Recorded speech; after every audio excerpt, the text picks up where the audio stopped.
Même aux États-Unis, Valentina Gomez ne passe pas inaperçue. Cette élue républicaine du Missouri multiplie les vidéos chocs. Elle se filme en train de brûler des livres jugés trop progressistes. C'est ce que je ferais à ces livres de toilette quand je serais secrétaire d'État. Tient ouvertement des propos homophobes.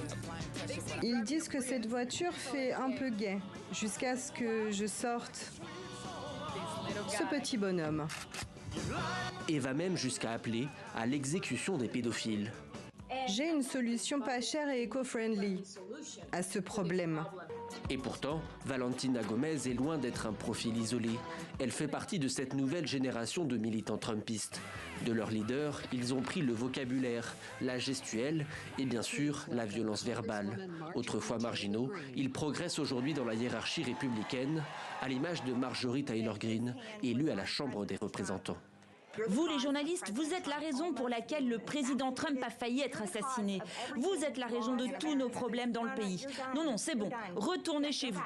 Évangélistes pro-armes, anti-immigration et anti-avortement, les profils comme Marjorie Taylor Greene sont de plus en plus nombreux.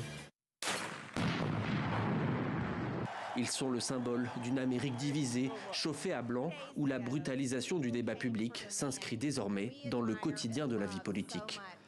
Ça se passe sous nos yeux, ça se produit mois après mois. Et on nous dit, mais la plupart du temps, c'est pacifique, donc tout va bien. Non. Ce que nous voyons, c'est l'acceptation de la violence politique dans le courant dominant. Et puis, sans surprise, ça affecte certaines personnes instables psychologiquement. Après, quelque chose se passe et on se dit, oh mon Dieu, comment est-ce possible ? Et la légitimation croissante de la violence en politique n'est pas l'apanage du Parti républicain.